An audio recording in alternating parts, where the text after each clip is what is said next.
Senhoras e senhores, então, vamos começar então a última palestra do dia.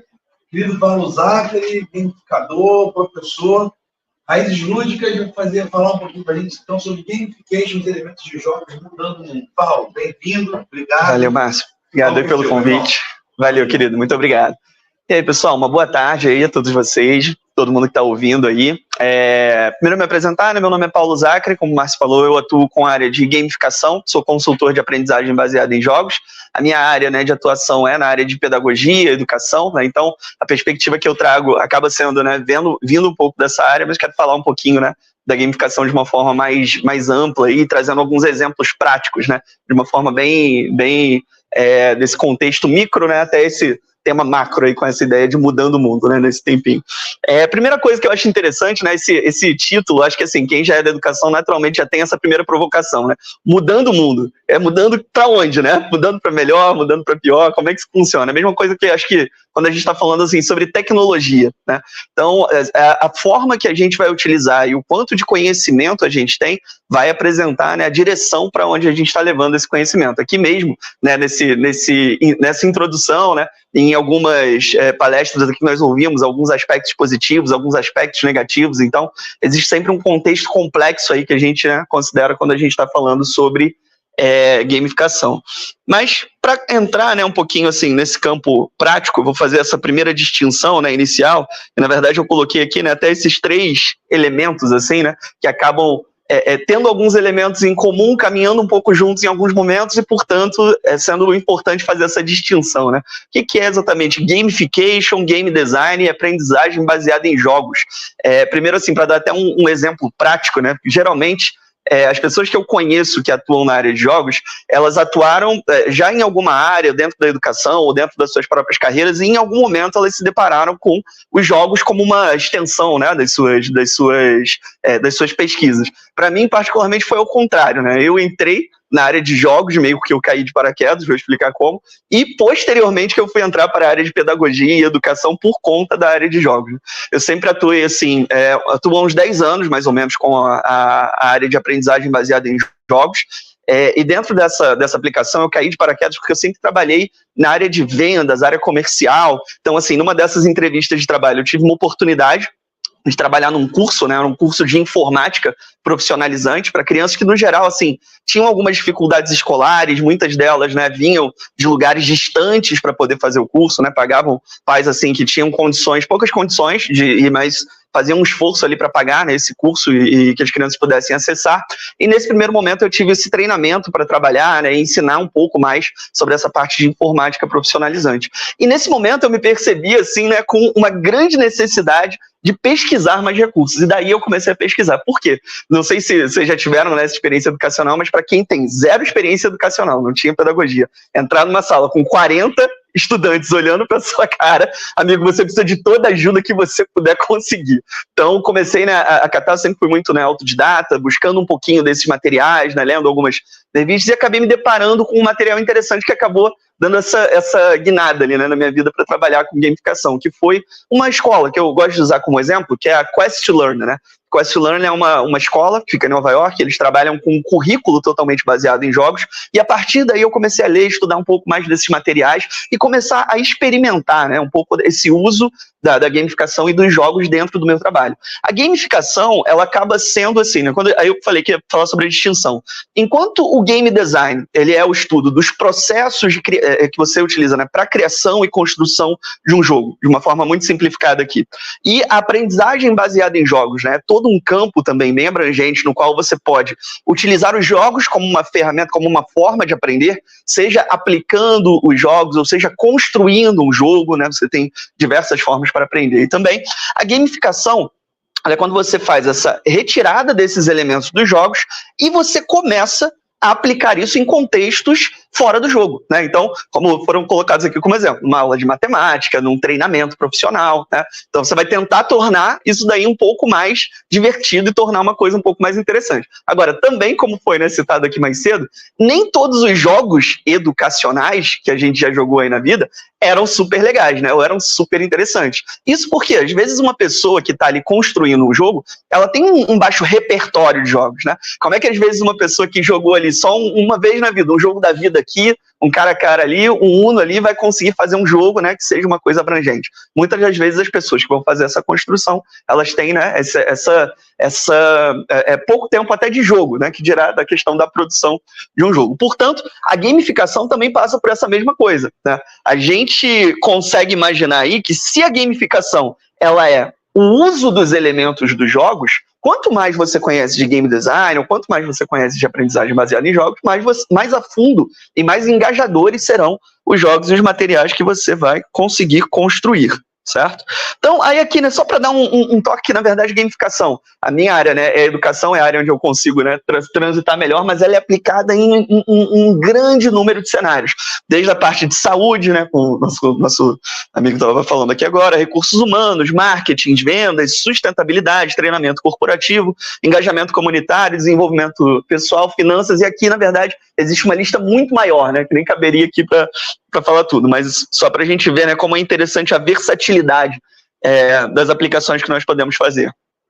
Aqui eu coloquei, né, um dado bem geral relacionado aí ao setor de jogos, mas para a gente pensar que assim, existem 2,5 bilhões de pessoas que jogam ao redor do mundo. Como o Márcio colocou aqui, né, 70%, por volta de 70% dos brasileiros que jogam alguma coisa. Então nós sabemos, assim, que principalmente hoje em dia, os conceitos de gamificação, pelo menos assim como um buzzword, né, eles já foram mais ampliados. As pessoas, dificilmente você vai encontrar uma pessoa que não tenha ouvido o termo gamificação ou que não, né, tem essa noção de que, legal, é usar joguinho para aprender alguma coisa, né? Então, é legal a gente ver assim, né, que existe pelo menos hoje em dia, uma difusão maior, né, uma sensibilização maior do que dentro dessa área. Aqui também existe um dado, né, dentro do setor de gamificação, do crescimento exponencial. Essa Precedence Research, né, falando aqui em 2024, 16,24 bilhões de dólares, né, e a previsão que até 2032 isso cresça assim, de uma maneira absurda, né? Ou seja, as pessoas realmente veem o potencial dessa aplicação, né? E existem aí muitas coisas para serem exploradas e aplicadas até lá.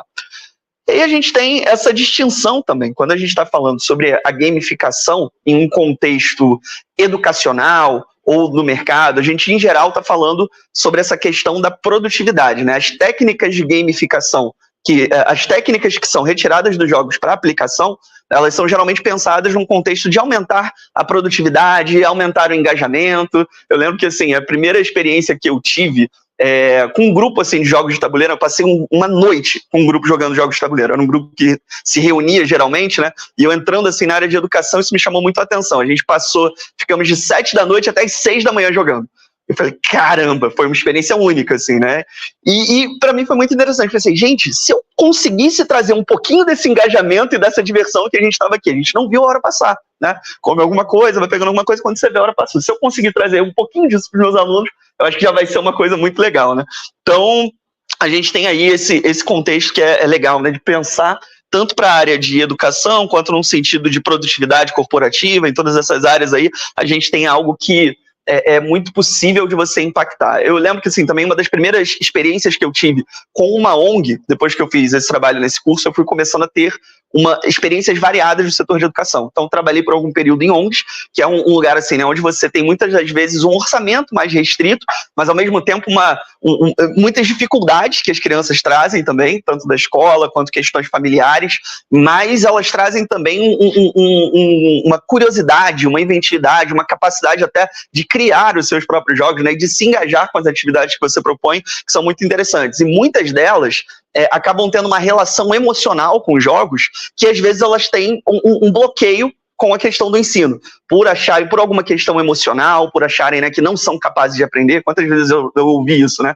de uma criança, que sentia que não tinha capacidade de aprender, ou que era burra, ou que, né, não é capaz. E aí quando você consegue pegar esse caminho ali emocional e utilizar, né, todo esse leque de ferramentas que você possui como um feedback para elas, isso é algo muito impactante. As crianças com quem eu trabalhei, elas tinham, no geral, uma distorção idade-série, né, que a gente chama, assim. Às vezes ela está no 6º ano, mas o conhecimento dela do conteúdo está no 4º ano. Então, é uma coisa muito forte para você trabalhar. E aí eu acho que os jogos, eles vêm, assim, como um aliado, né, fantástico para a gente conseguir avançar.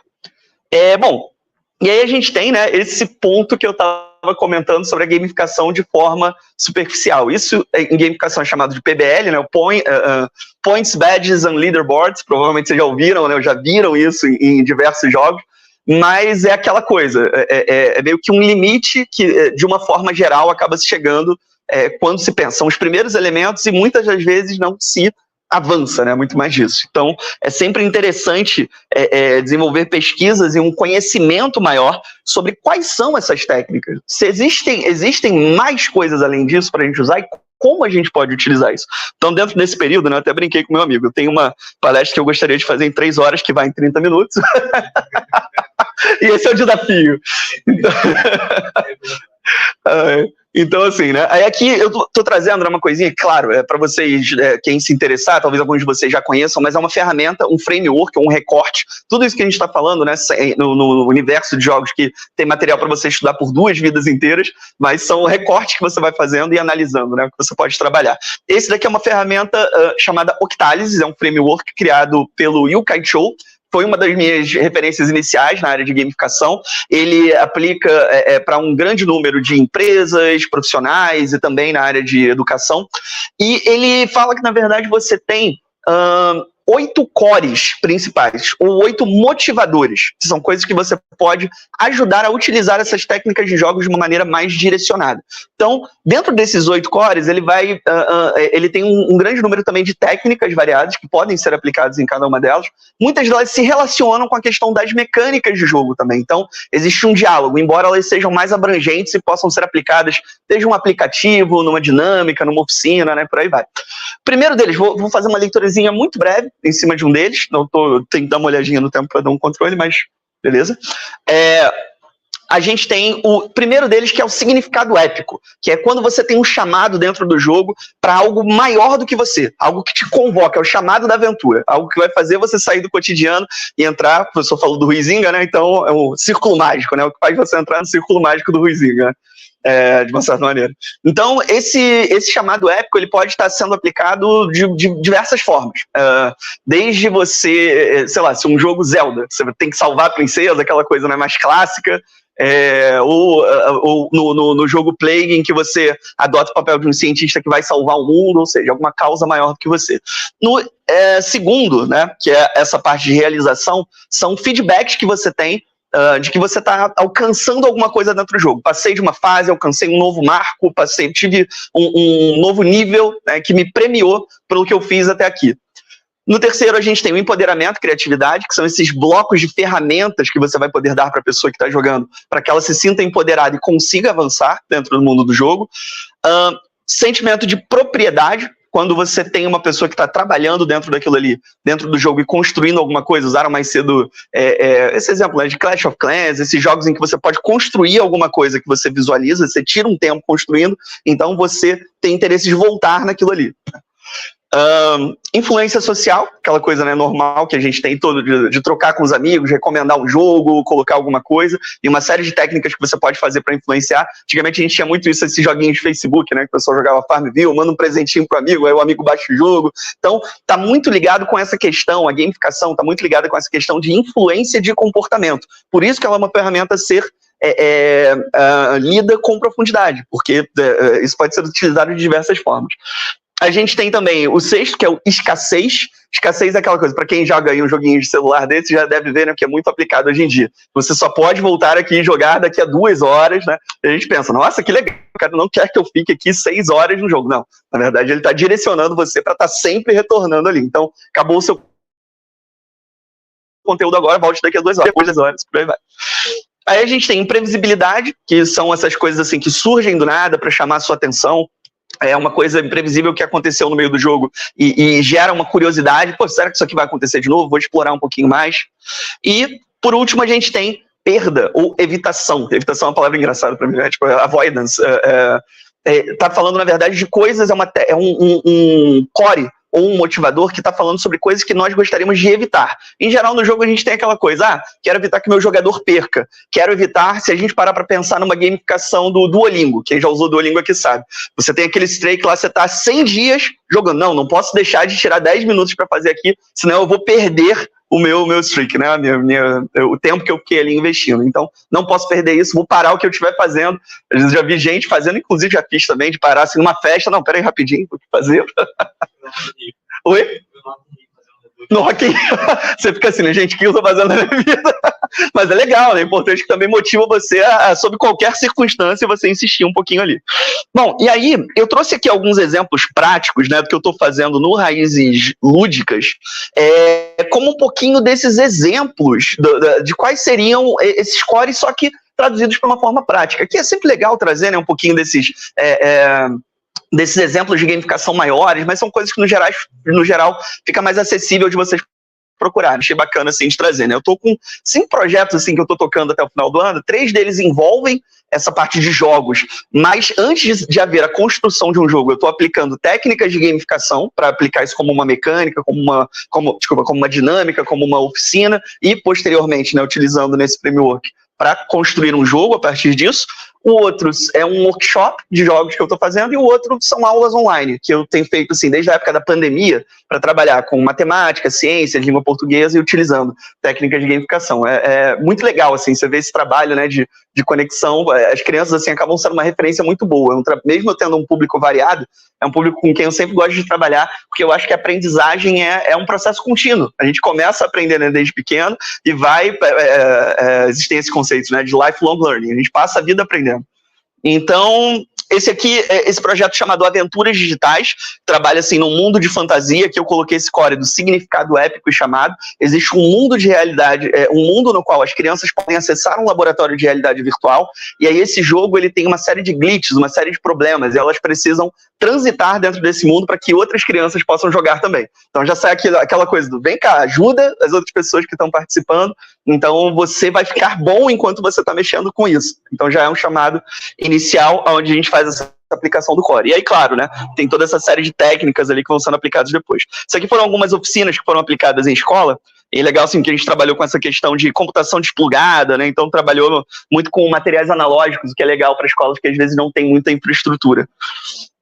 Aqui eu tenho um outro de cibersegurança, que está falando mais sobre esse segundo core, de desenvolvimento e realização. Esse é um projeto que eu estou fazendo com um grupo assim, na Alemanha. A gente está trocando uma ideia, né, sobre aplicação em algumas universidades e tal, e decidindo assim, né, como vai ser esse formato. E aí ele já fala muito sobre essa questão. Aqui é um exemplo, né, de criação de personagens. E aí você tem uma espécie de playbook, que seriam assim, um manual de regulamentações que você tem que fazer. A galera da computação aí, né, manja melhor do que eu nem sou tão ligado, estou aprendendo agora enquanto estou construindo o jogo, aprendizagem baseada em jogos. Um playbook no qual você tem todas as instruções que você precisa ter para compliance, né, de uma empresa, do que as pessoas precisam seguir como regras de segurança. Então, quanto mais você vai avançando no jogo, mais você vai construindo isso.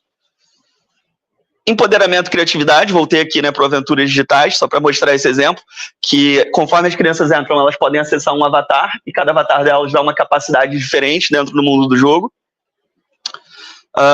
No de cibersegurança, sentimento de dono e de posse, que é o quarto core, que quanto mais elas estão ali avançando, elas estão pegando uma série de ferramentas, aplicações, então isso ajuda elas a ficarem mais envolvidas com o jogo. Esse aqui já é o terceiro projeto, né, de jogo, que é um jogo sobre negociação. É um jogo assim meio de fantasia, né, espacial, uma coisa assim, de um personagem de RPG que eu jogava. Resolvi montar um jogo em cima disso. E aí a gente fala sobre a dinâmica de escassez, que são técnicas que você vai estar falando enquanto você tem a falta de um determinado recurso. Vamos supor que você está ali no meio da negociação e aí você viu que o valor que você tinha para negociar, caiu subitamente da sua conta. Escassez. O que eu posso fazer agora para mudar isso daqui? E aí você vai entrando numa série de outras decisões. Imprevisibilidade, curiosidade, também são coisas que podem acontecer, né, no meio de uma conversa ali, alguns elementos que a gente está estudando ainda como colocar.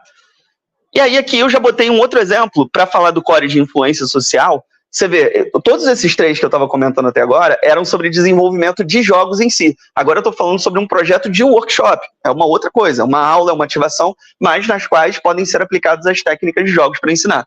Então, nesse workshop de jogos, ele tem muito esse caráter de influência social. Enquanto você está construindo o seu jogo, a outra pessoa pode estar colocando alguns elementos para construir o seu personagem. Então, tem algumas atividades compartilhadas que ajudam a levar o que você não faria de uma forma isolada. Então, você tem pessoas com backgrounds variados e criar esses canais para que elas possam oferecer recursos às outras, seja em sugestões, seja em ações que elas vão fazer dentro do jogo, acaba aflorando uma dinâmica assim, bem interessante. E aí, para fechar, eu acho, aí essa parte, né, que eu falei, das aulas online, essa coisa, né, de perda e evitação, eu vou fazendo esse percursozinho sempre com elas, de histórias, narrativas e ações, né, enquanto elas estão ali aprendendo sobre os conteúdos, e se ela perde alguma coisa dali, ela acaba perdendo algum recurso do jogo, enfim, a gente tenta fazer sempre esse motivador, né, de uma forma que fique algo equilibrado. Só para eu sei que eu posso estender um pouquinho qualquer coisa, né, mas como é que tá o nosso tempo aí, Gil? Você tem, mas eu tenho tempo. Ah, que lindo. Na hora do almoço é ótimo, né? O pessoal brincando. Aí eu coloquei esse aqui, né, como um perigo da gamificação. Foi ótimo ali que o Márcio, né, já colocou um pouquinho. Eu achei legal que na hora que eu tava pegando, até imaginei, de repente vou encontrar esse professor ali, né? Quando eu parei para abrir um artigo ali falando um pouco a respeito, aí eu encontrei esse Maicon Torres, não sei, de repente até aí, né, da casa, professor da UF, falando um pouco sobre isso, né? A expectativa de ganhar dinheiro sem muito esforço, são alguns gatilhos, uma coisa que eu vou comentar agora sobre os cores, mas que levam as pessoas, às vezes, a essa busca por dopamina, uma recompensa instantânea.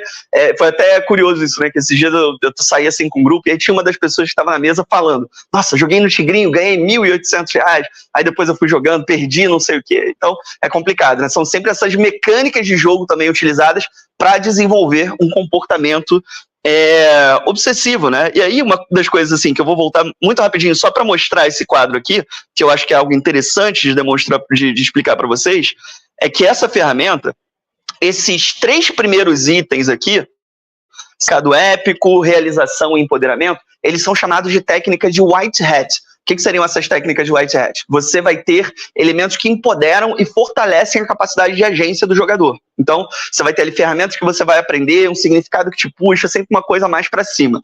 Enquanto essas aqui de baixo, escassez, perda e avaliação e evitação e imprevisibilidade, elas são chamadas de técnicas de black hat. Geralmente são técnicas utilizadas para desenvolver o comportamento obsessivo. Aquele papo que eu estava falando ali, né? Daqui a 2 horas você volta e confere como é que está o seu andamento, né? Você tem que estar... Ou seja, pode ser utilizado de uma forma equilibrada, como foi aquela que a gente colocou, né? Opa, não vou perder, eu vou fazer a minha aula de idioma hoje, porque senão também eu vou perder essa continuidade. Mas a gente tem que estar muito atento para não virar aí um jogo de apostas ou um jogo que vai trazer, né, uma questão aí prejudicial, realmente. Bom, e aí já chegando bem mais pertinho aqui do final mesmo, só ia comentar em cima dessa coisa, né, de 2 parcerias que eu acho legal, já que o que eu estou falando aqui também está falando sobre essa questão de transformação social, né, são 2 parcerias interessantes. Essa primeira é a Mind Games International, que eu comentei, né, de uma empresa alemã e uma galera que está na Nova Zelândia. A gente tem trocado umas ideias assim, a respeito, né, de como utilizar jogos na educação, jogos em empresas, e a 2121, que é um projeto também de uma das pessoas da Mind Games, mas que eu achei assim, um projeto muito poderoso. Ele é um projeto que leva o ensino de a construção, o objetivo é construir um vocabulário relacionado à democracia. Ele é feito por antigos consultores das Nações Unidas, e ele traz assim uma ideia de levar um vocabulário de democracia para países que passaram por regimes totalitários, né? E às vezes nem tem muito como levar essa construção. Então a gente está conversando com eles sobre fazer uma aplicação no Brasil, né, para trazer um pouco para a gente também dessa questão, né, de um pouco mais de participação política, educação cívica, enfim. E eu acho que isso assim é algo que para que as pessoas possam inicialmente falar, né, melhor a respeito disso, combater um pouco mais de fake news, enfim. E como eu disse, né, a gente tem inúmeros caminhos aí em cima dos quais a gente pode trabalhar e aplicar as técnicas de jogo, né? Mas espero que, assim, desse tempo mesmo que muito curtinho, né, muito rapidinho, tenha dado, assim, para dar um panorama, né, uma aberturazinha inicial para quem não conhecia, né, a ferramenta. E acho que por hora é isso. Vou abrir aí se alguém tiver. Obrigado. Agradeço muito a todos vocês pela atenção.